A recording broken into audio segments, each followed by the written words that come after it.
Abre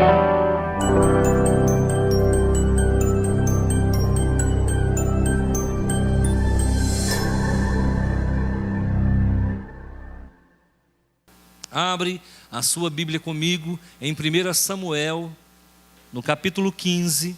Eu vou ler do versículo 1 até o 4º versículo. Depois eu vou ler o 18 e o 19.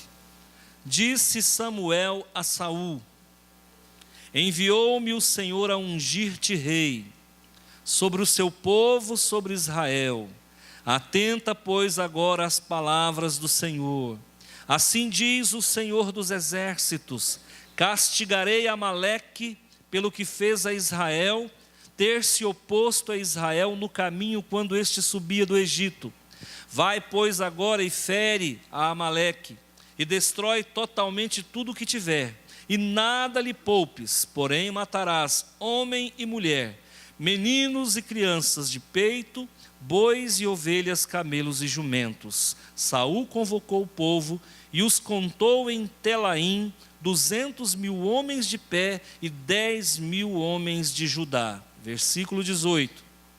Enviou-te o Senhor a este caminho e disse: vai, destrói totalmente estes pecadores, os amalequitas, e peleja contra eles até exterminá-los. Por que, pois, não atentastes à voz do Senhor, mas te lançaste ao despojo e fizeste o que era mal aos olhos do Senhor? Amém? Deixa a Bíblia como está, vamos orar. Senhor, em nome do teu Filho amado, a sua presença muito nos alegra, e é pelo Senhor que nós aqui estamos, e o número 1 aqui é Jesus, é aquele que merece o culto e a adoração da igreja. Senhor meu Deus, obrigado porque o sangue do Cordeiro está derramado sobre nós, e há uma proteção nos 4 cantos desta igreja para esta comunidade santa. Alcança os nossos corações e traz o azeite quente da unção sobre cada vida, restaurando as emoções, tirando todas as enfermidades. Bloqueia, Senhor, todo espírito de encantamento. Senhor, nos deu autoridade para pisar cobras e escorpiões. Todo espírito de encantamento caia por terra, e todo espírito de morte está desalojado na autoridade e no poder do nome do Senhor. Amém. Eu vou falar sobre o direito de matar, com o título Autorizados para Matar. Eu preguei nos 2 cultos que antecederam a essa mensagem. E é uma mensagem que é preciso que toda a igreja e a congregação esteja atento aos pormenores, às informações, históricas contidas nesse texto. Nós precisamos primeiramente fazer algumas definições aqui, para que o entendimento se torne ao alcance de todos. Primeiro, nós sabemos que Samuel era um homem muito importante, e ele foi o último juiz do período de juízes. Mais ou menos 13 juízes, ele foi o último. Então ele foi um divisor de águas. Então Samuel permitiu o entendimento de um tempo antes dele e um tempo depois dele. No período de juízes a coisa era bagunçada. Todo mundo mandava, o povo pecava, Deus mandava o castigo, o povo se arrependia, Deus tirava o castigo. E assim foram 300 anos de muita confusão. Acontece que os judeus queriam um rei. Eles queriam ser igual às outras nações tinham um rei. Os judeus também queriam um rei. Esse governo teocrático, eles não queriam mais. Então agora eles queriam, como outras nações, eleger o seu próprio rei. Então Deus diz para Samuel: vai lá e unge Saul como rei de Israel. Aí você pode pensar assim: Deus mandou ungir Saul, então foi Deus que escolheu Saul? Não. O povo já havia escolhido Saul como rei. E o povo escolheu Saul porque ele era um homem segundo o coração do povo e não segundo o coração de Deus. Existe um ditado que diz: o povo tem o governo que merece. E aqui se aplica essa máxima. Esse povo escolheu um rei que eles mereciam. Bonito por fora, feio por dentro. A palavra de Deus chega a dizer que da cintura para cima não tinha homem mais bonito do que Saul. Imagina que homenzarrão. Agora, só tinha beleza. E existe um outro ditado que diz que beleza não põe mesa. Disse Samuel a Saul: enviou-me o Senhor Yahvé a ungir-te rei sobre o povo de Israel. Atenta, pois, às palavras do Senhor. Deus deu palavras para o rei Saul, mas Deus também tem dado palavras para você. Você não sai daqui sem uma palavra. E muitas palavras que eu vou dizer aqui, ao contrário do que você possa imaginar, não é o Antônio falando, é Deus falando. Haverá em alguns momentos da pregação que eu vou citar coisas que têm a ver contigo. Isso não é recado, é Deus falando. Pode coincidir que você está vivendo uma situação e aqui durante a palavra sai alguma coisa que se pareça com a tua realidade. Toma posse e coloca a tua vida em ordem.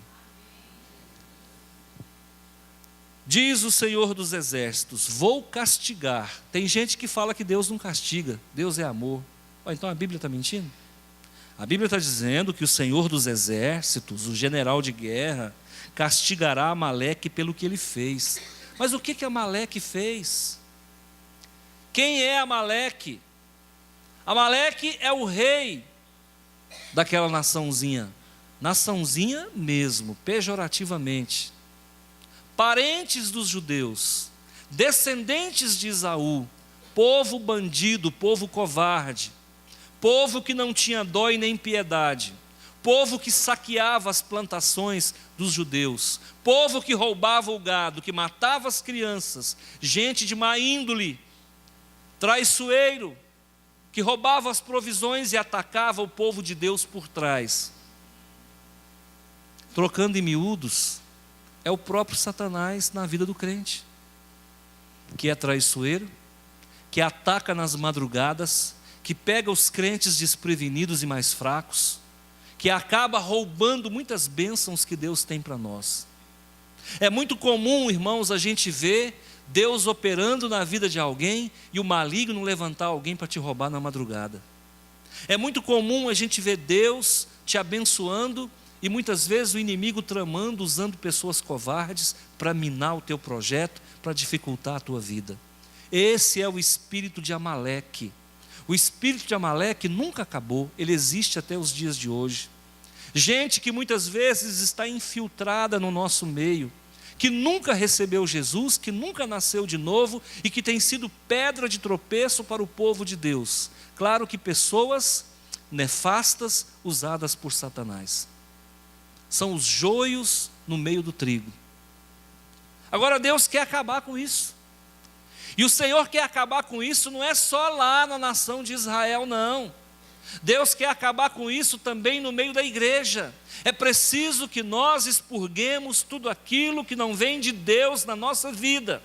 O Senhor quer castigar o pecado. Deus não quer castigar o pecador. Deus quer neutralizar, invalidar, coibir, destruir, desfacelar o pecado.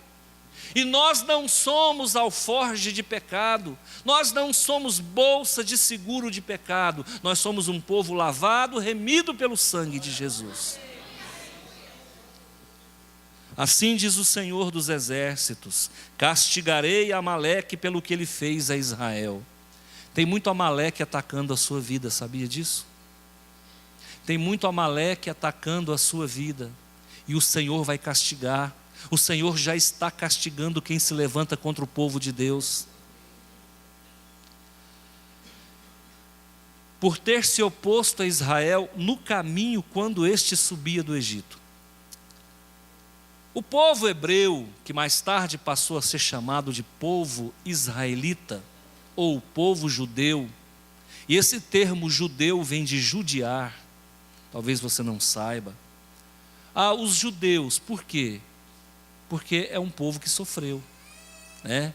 Então, esse povo estava saindo do Egito, Deus havia dado a carta de alforria, esse povo estava sendo tirado do Egito por um legislador chamado Moisés, e Moisés então peregrina com esse povo até a terra de Canaã, uma peregrinação que duraria 15 dias, durou 40 anos. Por quê?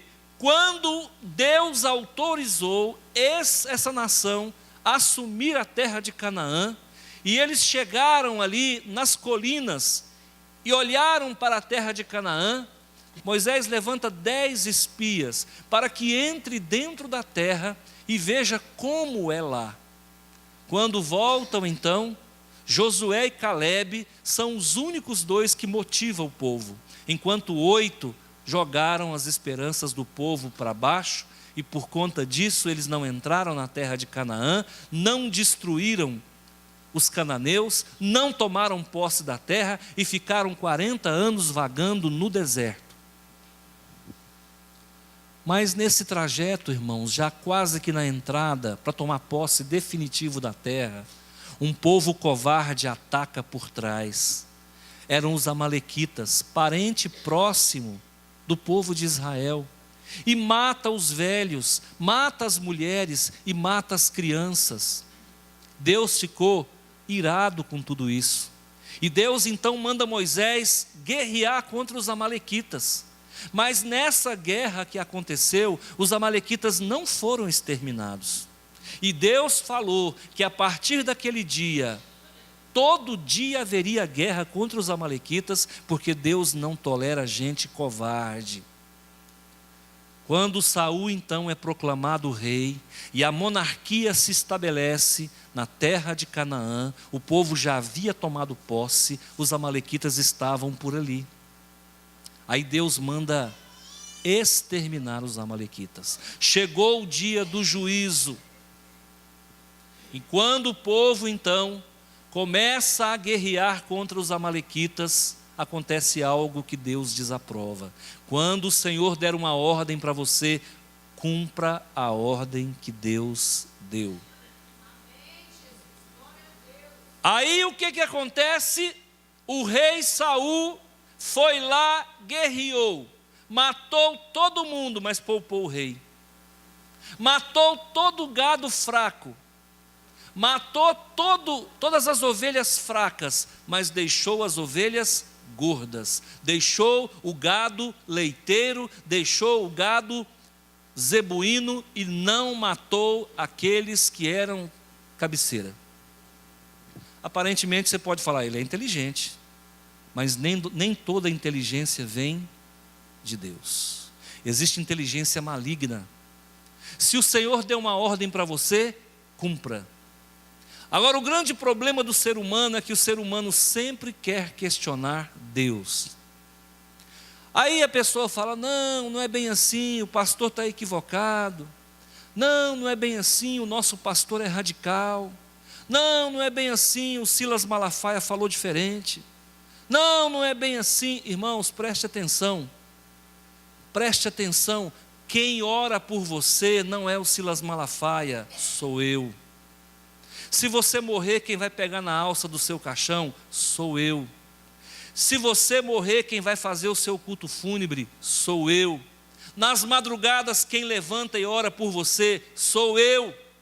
Então, às vezes, Deus não vai falar através de um pastor que está no Rio de Janeiro. Ele vai falar com você através do gordinho de Jesus que mora em Rio Verde. Amém ou não? Amém. Se você sair daqui magoado comigo, ou não foi Deus que falou, ou você não é de Deus. porque o Deus verdadeiro não causa mágoa em ninguém. Tá bom? Então, irmãos, amalequitas, povo ruim. Judeu, um povo que foi traído e atacado injustamente. O juízo de Deus veio. Saul, que deveria fazer o que Deus mandou, não fez. Aí sobrou para quem? Sobrou para o sacerdote. Muitas coisas que você não vai fazer, eu vou ter que fazer por você. Muitas coisas que você não vai cortar na sua vida e fazer de conta que não está entendendo, eu vou ter que abrir o saco do julgamento e vou ter que escancarar para você. Você já viu o cajado do pastor? Muita gente acha que o cajado do pastor é só para empurrar as ovelhas, é para dar cajadada também. E aquela curvinha que tem no cajado do pastor, irmão, aquilo ali tem um significado. Ovelhinha começou a fazer peripécia, vai lá e passa no pescoço e puxa. Verdade. Pastor salva a ovelha do lobo e às vezes salva o lobo de algumas ovelhas.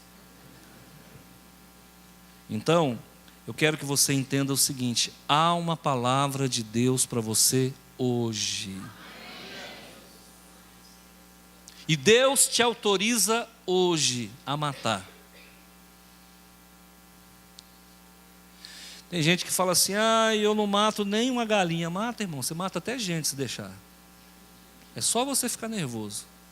Todo homem nervoso mata outro homem. Não se engane, viu? Não se ache bonzinho demais, não. Em nós a gente é bom porque Jesus habita. Se tirar Jesus, irmão, só sobra coisa ruim.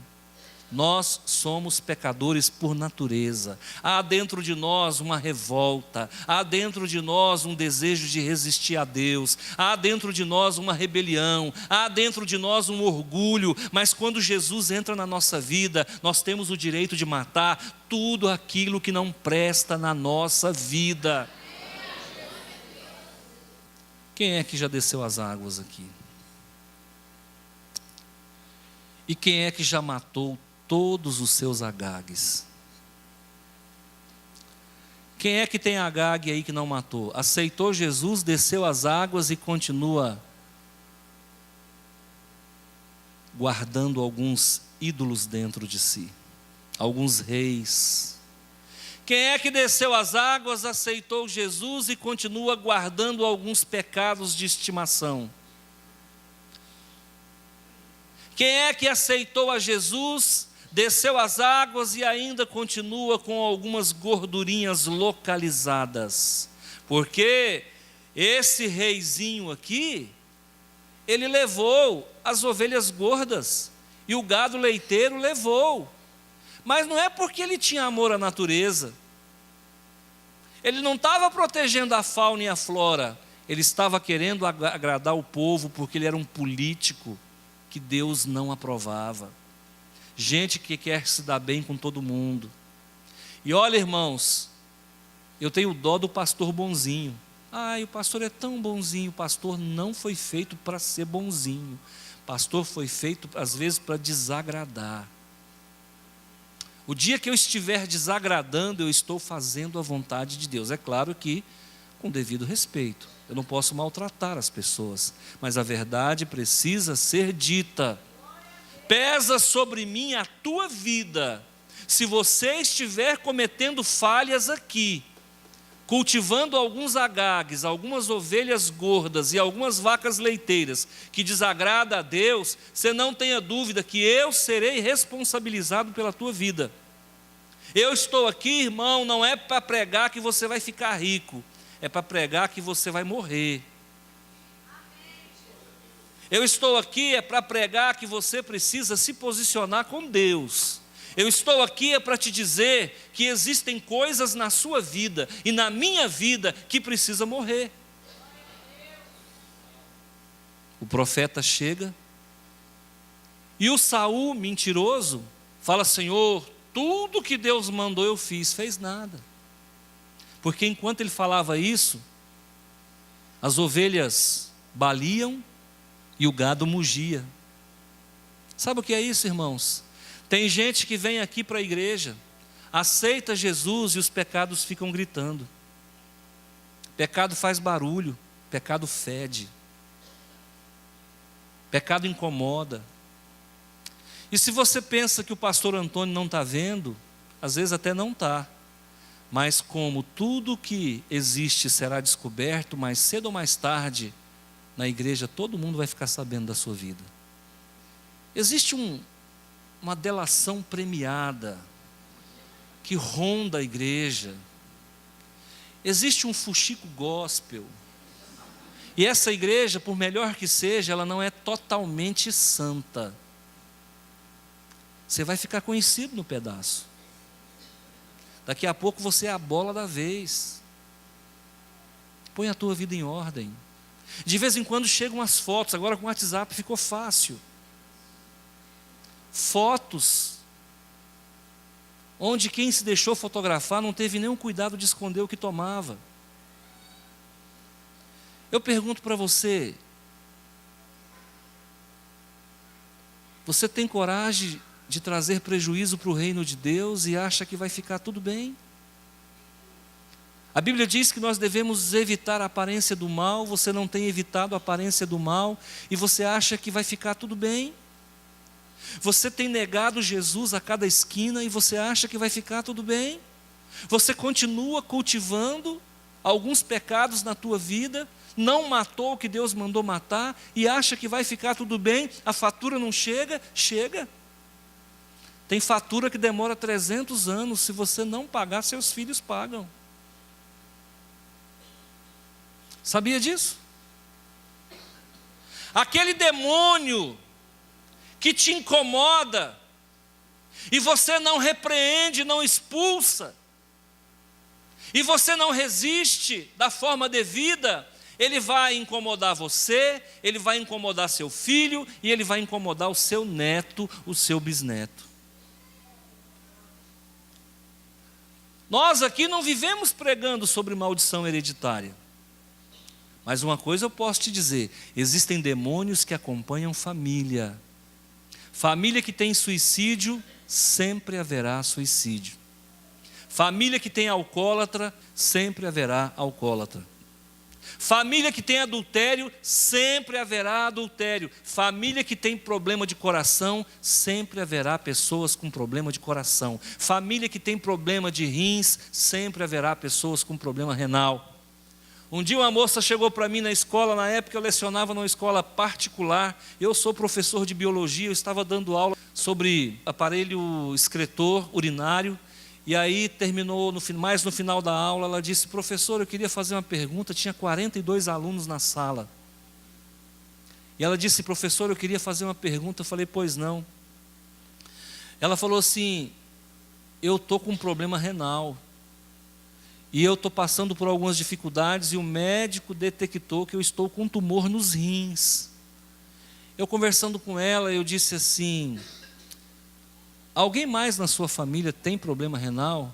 Ela falou: não, meu tio morreu de câncer nos rins, a minha tia morreu de câncer nos rins, o meu avô morreu de câncer nos rins. E eu falei: então, minha amiga, preste atenção, isso é hereditariedade.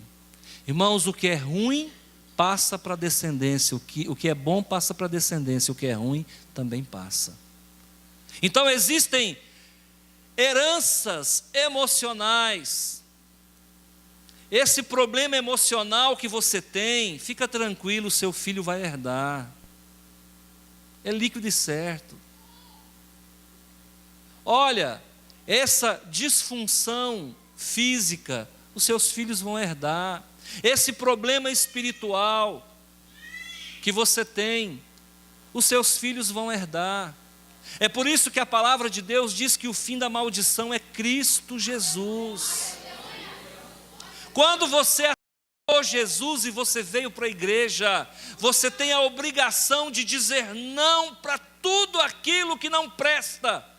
Você tem a obrigação de matar tudo aquilo que veio para roubar, matar e destruir a sua vida. Diga não para os desejos que Deus não se agrada. Diga não para coisas que você falava. Diga não para pensamentos que você cultivava. Diga não para a avareza. Diga não para a mentira. Diga não para a idolatria. Diga não para a conivência com coisas que não agradam o coração de Deus. Mata todo o Agag da sua vida. Você quer um exemplo? Saul, ele era um mentiroso. Deus o ungiu rei e ele continuou mentindo. Mas de vez em quando a gente encontra pessoas que aceitou Jesus e também continuam mentindo. Saul, ele era uma pessoa que jogava a culpa nos outros, porque ele disse que poupou o gado porque o povo obrigou ele a poupar o gado, jogando a culpa nos outros. Não jogue a culpa em ninguém, mata no peito. Aquilo que você fez de errado, diga eu fiz de errado. Quando Davi matou Urias, covardemente, Deus manda Natã até a casa de Davi. E o profeta Natã chega e fala com Davi, fala, olha meu rei. Natã também não é bobo, né, irmão? Ele criou uma historinha para não morrer ali, né? Olha meu rei, eu queria relatar um fato que está acontecendo aqui no seu império. Pois não, profeta. Não, o negócio é o seguinte, tinha um fazendeiro que tinha muitas ovelhas. E tinha um outro fazendeirozinho, com uma propriedade bem pequenininha, que só tinha uma ovelhinha. O senhor sabe o que esse fazendeiro, esse grande latifundiário fez? Não, profeta, não sei. Esse fazendeiro rico com muitas ovelhas foi lá e roubou a única ovelhinha do chacareiro que morava, que era confrontante do lado da fazenda dele. O rei imediatamente se encheu de ira, falou, esse homem tem que morrer. Esse homem tomou a única ovelha de alguém que só tinha uma ovelha, deve morrer. O profeta olhou para ele e falou, esse homem é o Senhor. Imediatamente o rei Davi cai a ficha e disse, pequei contra Deus, Senhor, não retira de mim o teu espírito. Mas espera aí, o discurso podia ser outro. Profeta, mas a mulher, você não viu, cara. Ali derruba não é só rei não, ali derruba é tudo. O trem, o negócio é de outro mundo. É federal. Profeta, o negócio é o seguinte, se ela fizer com você o que ela fez comigo, você não aguenta não. No entanto, Davi não fez nada disso, irmãos. Pequei contra Deus, Senhor, não retira de mim o teu espírito. Como é que você lida com seus fracassos? Você culpa quem? Ou você nem vê que fracassa? Não, porque se você não vê que fracassa, para mim é pior ainda. Um dia conversando com o irmão, eu falei assim, irmão, aconteceu isso, isso e isso. Ele falou, aconteceu. Eu falei, irmão, mas você não percebe que esse negócio está errado? Ele falou, não. Eu falei, então é pior do que eu estou pensando aí. Porque você, além de errar, acha que não está errado. Irmãos, existem coisas na nossa vida que a gente tem que enxergar. Existem coisas na nossa vida que a gente não pode protelar. Não pode dar uma de bobo. Para um pouquinho. Você sabe por que eu deixei de ser comerciante? Porque eu não podia sonegar. Como é que eu sonego de segunda a sexta e no domingo eu prego a palavra de Deus? Qual é o teu Agag? Qual é o teu Agag? O que precisa ser tirado? Fala aí. O que está errado aí? Está preso numa cervejinha, por isso que não batizou ainda? Mas Jesus transformou a água em vinho. Pois ainda usa a Bíblia ainda para atacar a gente, né? Jesus transformou a água em vinho. Larga de querer justificar o seu pecado, rapaz. Toma, tipo. Verdade, irmãos. Eu me lembro a história de um pastor que foi pregar sobre o pecado de Urias. Irmãos, ele descreveu a Betseba com tanta particularidade que tinha irmão se contorcendo no banco. Não, misericórdia, isso aí é hipnose, irmão. Até na forma como a gente fala sobre certas coisas denota a nossa fragilidade. É melhor não dar muito detalhe não, viu, irmão? Quando você for contar algum pecado seu, não dá muito detalhe não. Porque dependendo do jeito que você falar, fica aquela expressão assim, eu gosto. Então a gente é tolerância zero, não tem reserva de domínio, é ponto final. Ou você mata os agagues da tua vida, ou eles vão matar você e a sua família. E sabe como é que os agagues estão fazendo hoje? Eles estão atacando os filhos. Viu? Os erros que a gente comete, agora a fatura não vem mais para nós, a fatura vem para os filhos. Não, a fatura vem para o filho. Aquele pecado que você não resistiu até o sangue, aquele demônio que te oprimiu, e você não resistiu até o sangue, ele vai oprimir os seus filhos. Será que os seus filhos vão ter a força que você teve?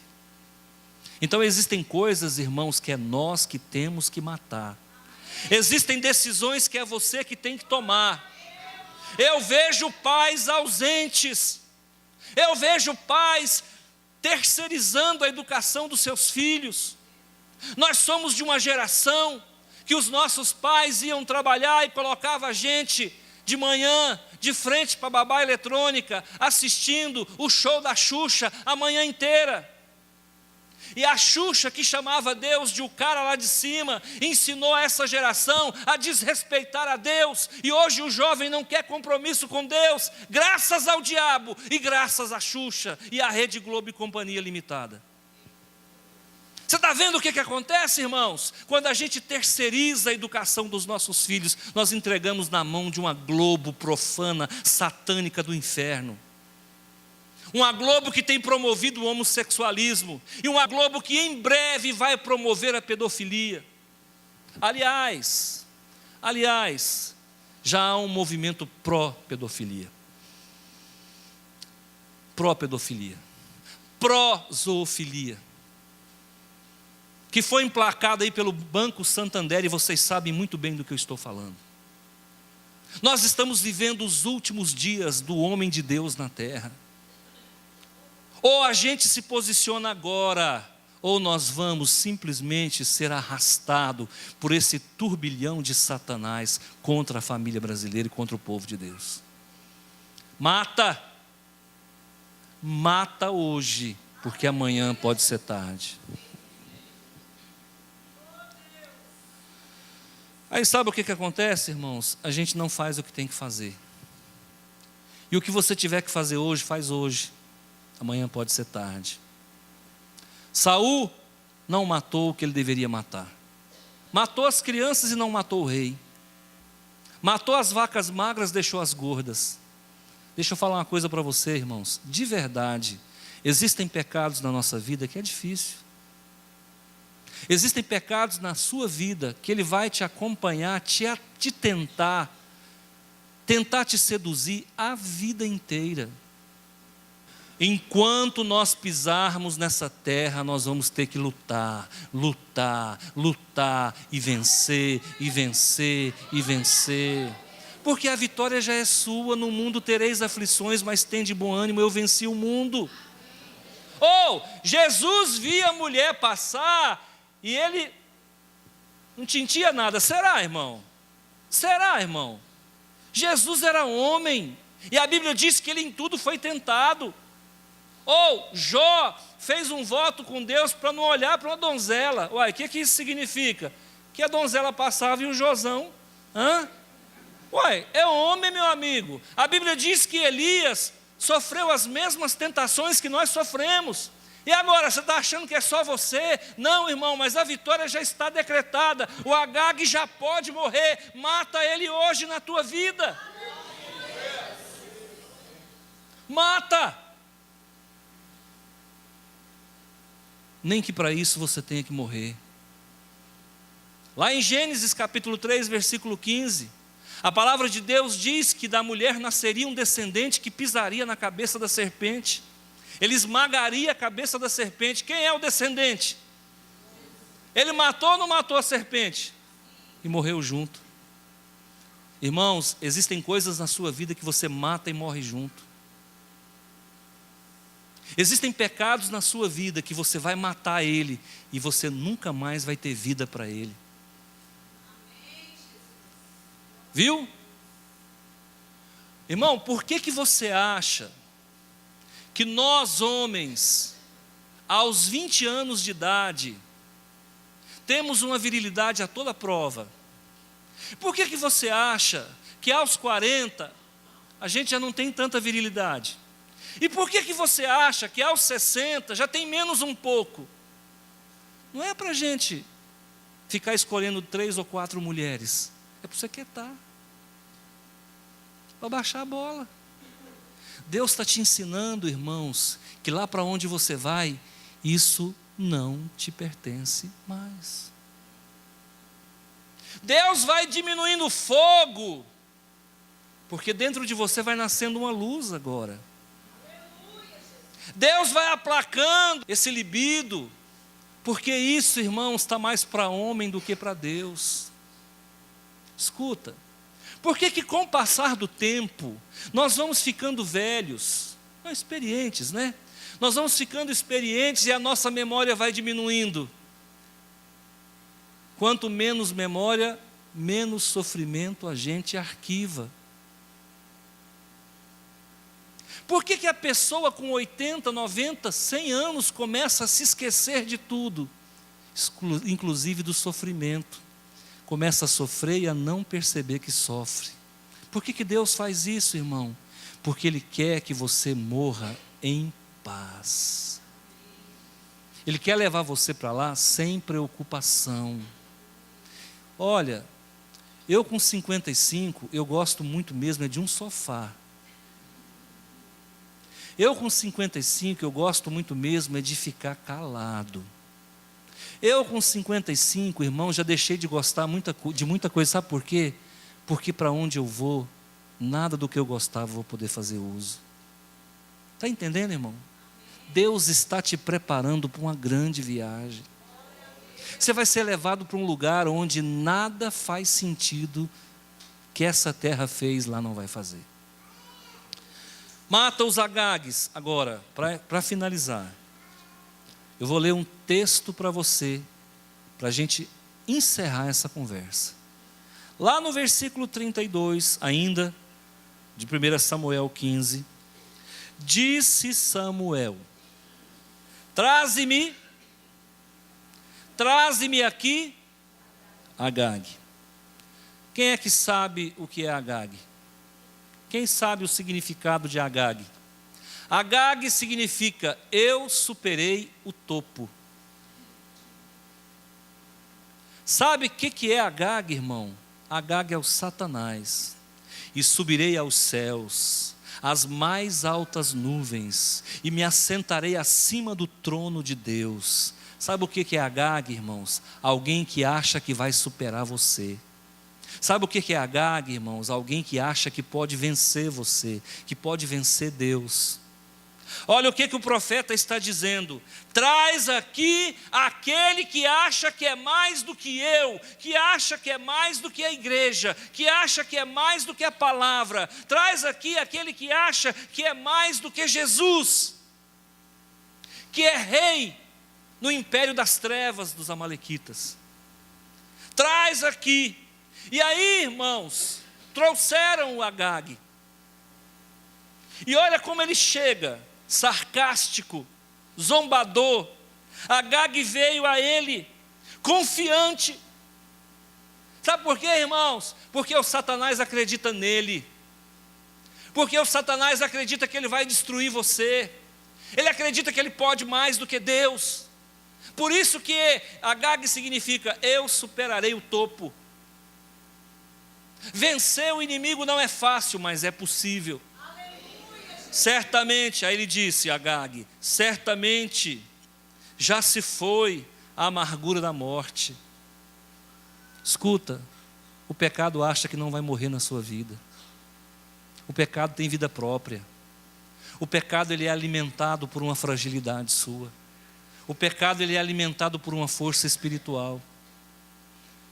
Certamente já se foi a amargura da morte, disse Agag. No versículo 33, o profeta Samuel fala: assim como a tua espada, Satanás, matou os filhos das mulheres quando os judeus caminhavam pelo deserto, assim também ficará sem filho a tua mãe. Eu estou traduzindo, viu? Assim também ficará sem filho a tua mãe entre as mulheres. E Samuel, então, num acesso de ira divina, arranca da espada e despedaça o pecado perante o Senhor em Gilgal. Você só vai vencer o pecado se você estiver diante de Deus. Você só vai vencer o pecado se você estiver diante de Deus.